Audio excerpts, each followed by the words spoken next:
de limite.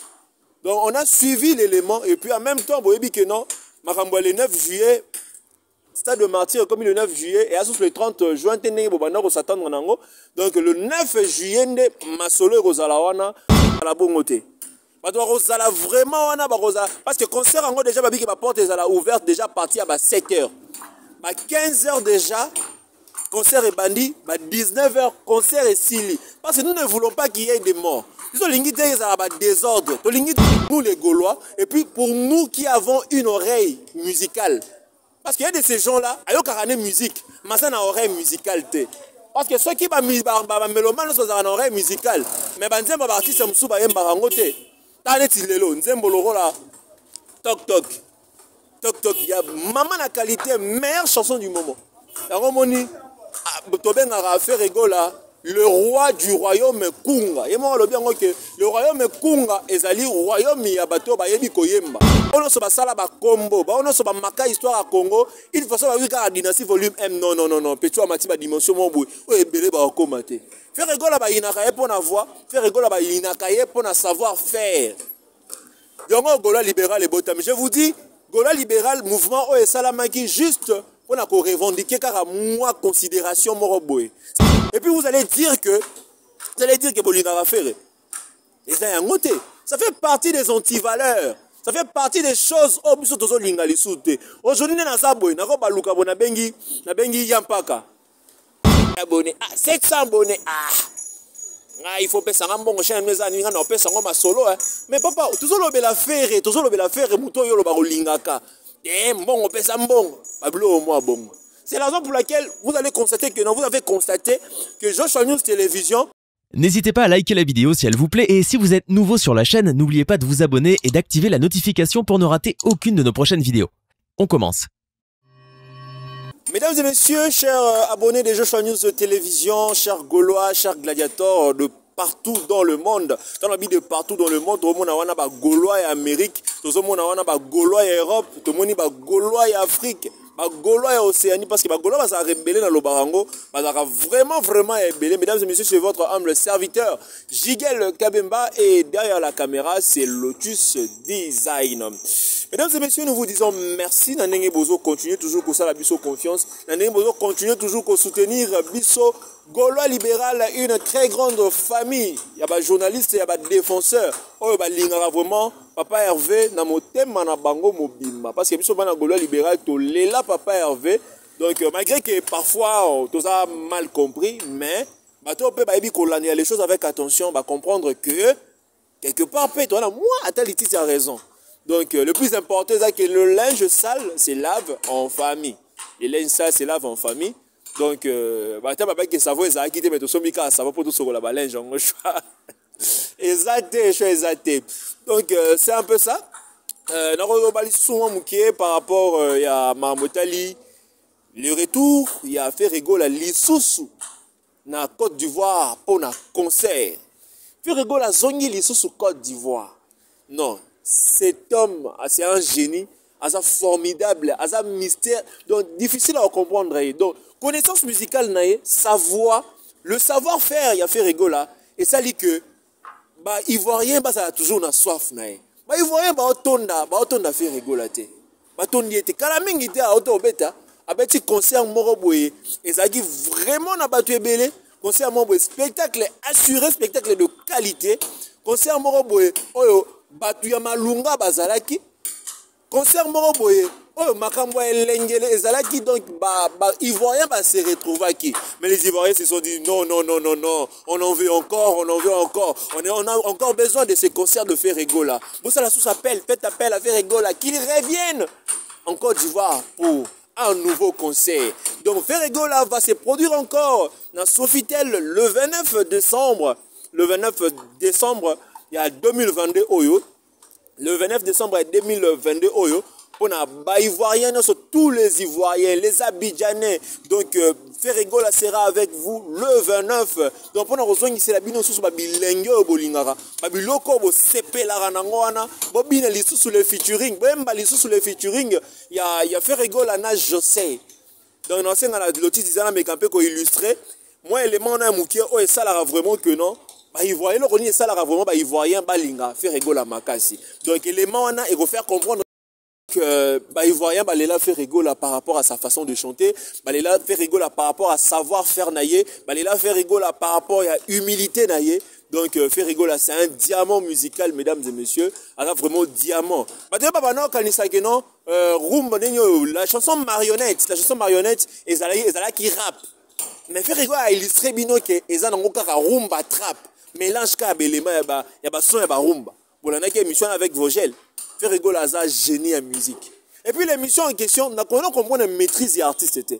Quand tu as une maîtrise, je me pose la question, azo anticiper la réponse yé moko.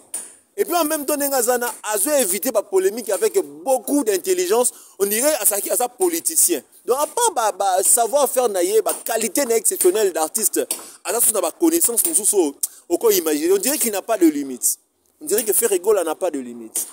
Donc on a suivi l'élément et puis en même temps, vous voyez que non, le 9 juillet, Stade de Martyr comme le 9 juillet et le 30 juin, donc le 9 juillet, Masolo et Rosalawana, donc le roi du royaume Kunga a percibé au rendez-vous tous les Gaulois, tous les gladiateurs, le 9 juillet, Stade de Martyr, Wane Kozala Play. Maintenant, il y a une question, est-ce que Kotonda?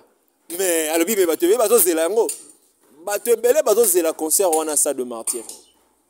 Gaulois gladiateur, so batu misusu bazozela bongo yo Gaulois gladiateur jour wana ozala wapi parce que on benga ngo l'événement du siècle parce que concert ya Stade de Martyr a fait rigoler il faut corriger ba Stade de Martyr nyonso robetama parce que côté spectacle l'artiste a yebi ko assurer côté spectacle parce que déjà sa voix est ko attirer sa voix est ko retenir et ozala te ke bobandi kaka boye mbala moko piu ba ko bimane to mona na ba concert mususu et ezala bongo te.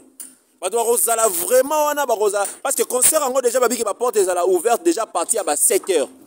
15h déjà concert est bandi, 19h concert est sili parce que nous ne voulons pas qu'il y ait des morts. Nous voulons désordre, nous voulons que ce soit un concert très bien organisé. Et puis concert on a tindenge ko salama batu ba lobela yango. Les gens comprendront que non, à part le fait qu'il soit humble, faire rigoler c'est quelqu'un d'organisé. Il vraiment qu'on s'organiser. Parce que pour être organisé, et c'est qu'on s'est préparé. Il pouvait aussi, non, en décembre, on a été, on a concert en décembre, on a concert en décembre, on a mais je dois prendre mon temps. Je dois prendre mon temps. Et bon, ce qu'on m'a suffisamment de son temps, dans jeu, on a échoué. À quoi échoué? Gaulois gladiateur, réveillez-vous, Boz à la déterminer. Parce que la date déjà est connue, le 9 juillet. Tout ça, la Makamuna veillité. Déjà, dans un moment où nous, les chroniqueurs Gaulois libéral, les défenseurs Gaulois libéral, tout va dans la promotion, il y a Stade de Martyr, l'événement du siècle. Donc, il y a un homme de ça, ma solo, dans un moment où il y a un moment Gaulois libéral, tu préfères vraiment la linge à la laver en famille. Parce que l'objectif pour nous est d'aller. Comment on appelle ça? Dynastie volume 2 en février, le 9 juillet. Donc, il y a une énergie, il y a une fédéré ma force, comme il le faut.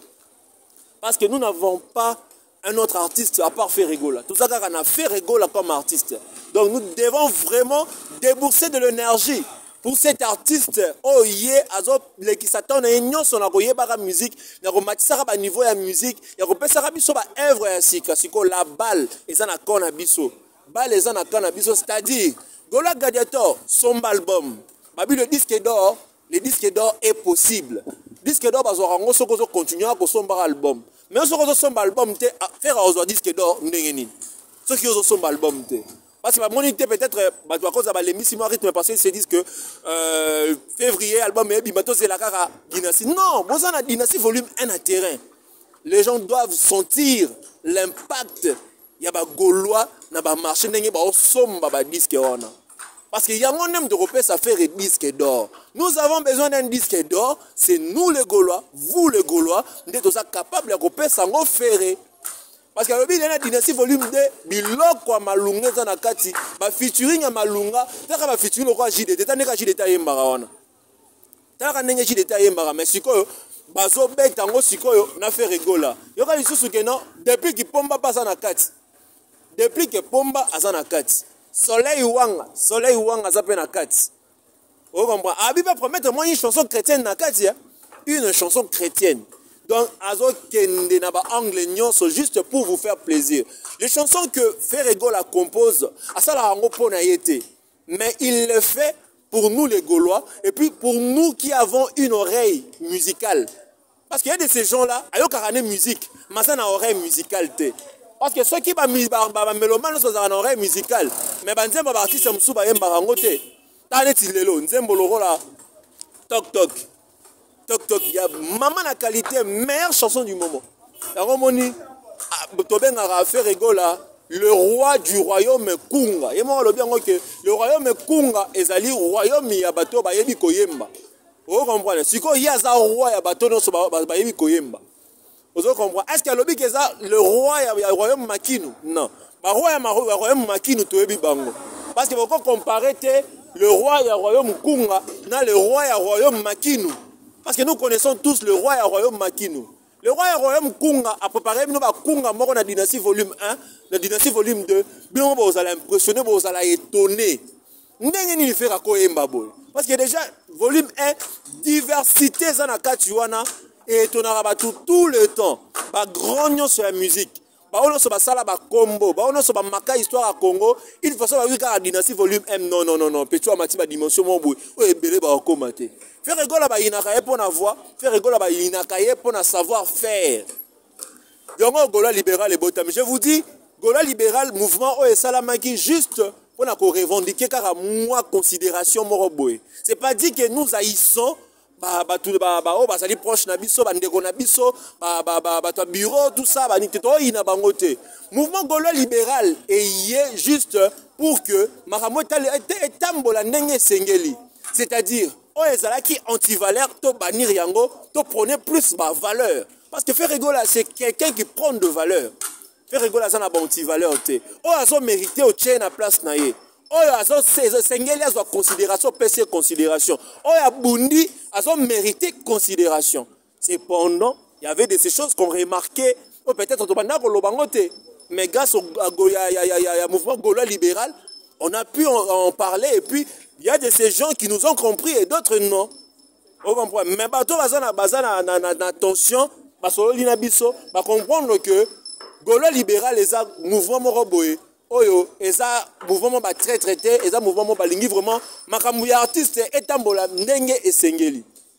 Parmi les choses au gaulois libéral azotelemela. Biso tolobi que non tolinga affaire.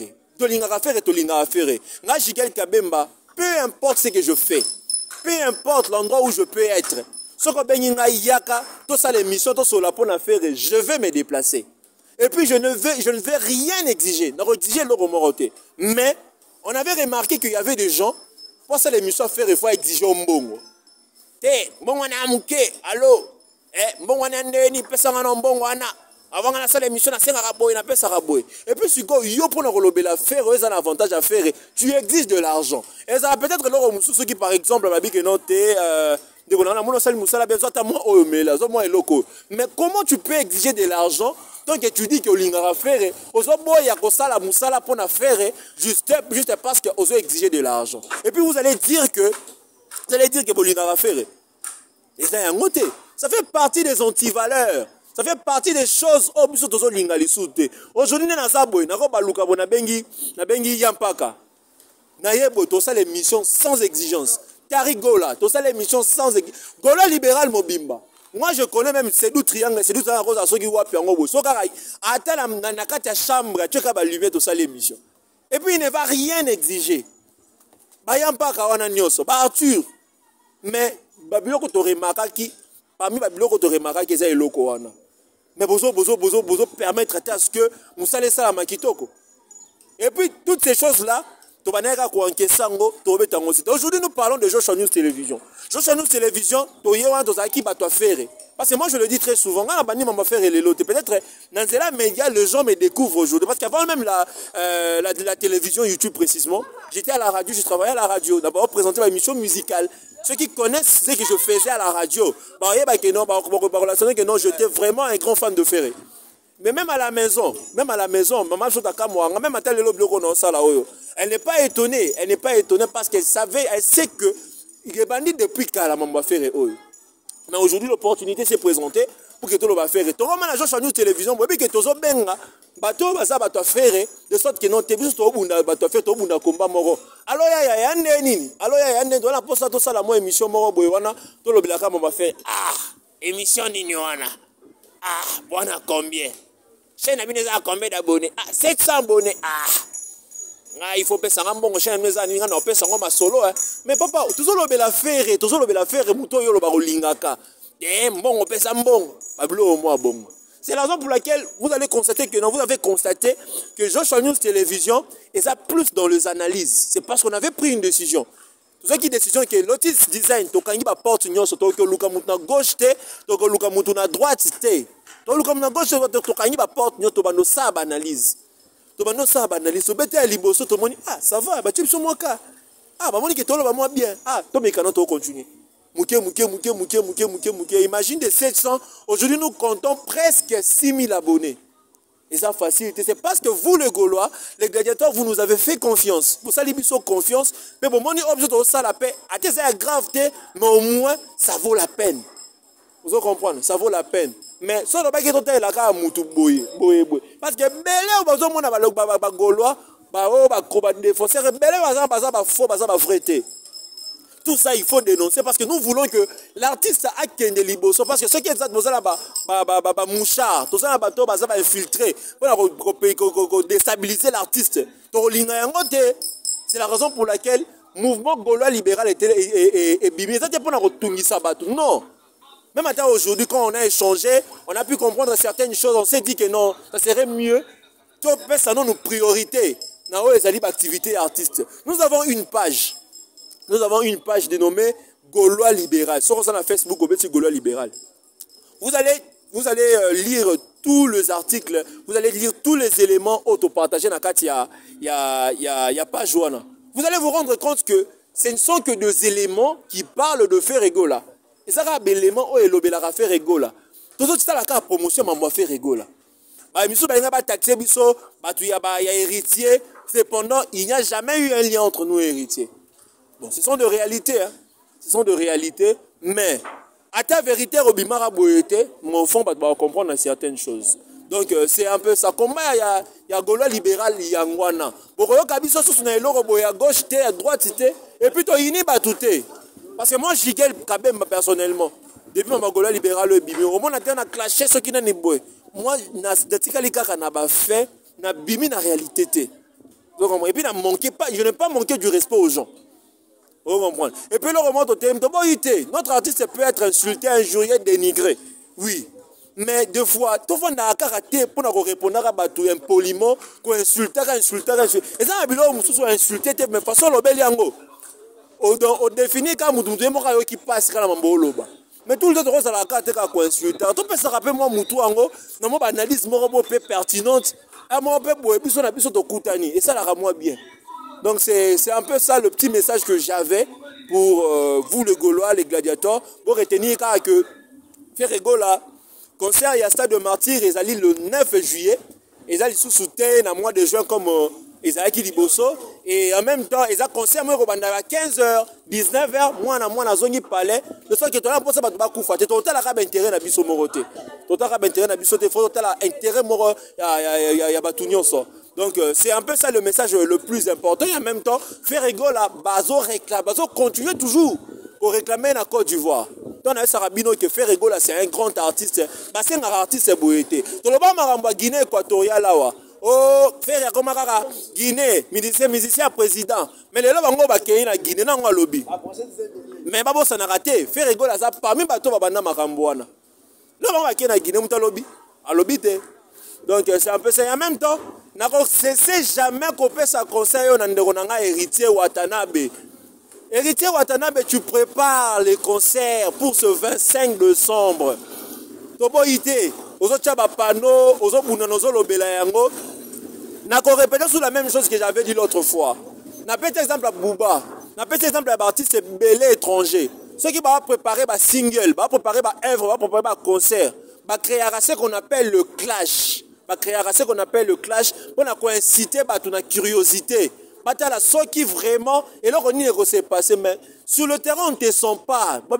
Ça fait partie des stratégies. Mais on verra, bon, peut-être, aux hommes, bon, ça, ils ont peut-être aux appels à la stratégie, mais très souvent ça marche comme ça. Très souvent ça marche comme ça, mais toutefois, nous allons observer. On les a conseillé qu'un cadre musical. Mesdames et messieurs, nous sommes arrivés à la fin de cette petite analyse. Vous, le Gaulois, les gladiateurs, le message, j'espère bien qu'ils ont retenu. Somba Papa Hervé, continuez que Somba Papa Hervé, parce que Papa Hervé, il faut azwa disque d'or. Bon, c'est limité, on a beau baisser rythme.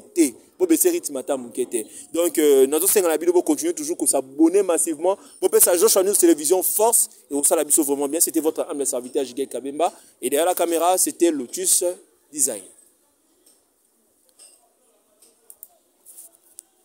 Ça me tue, ça me tient à la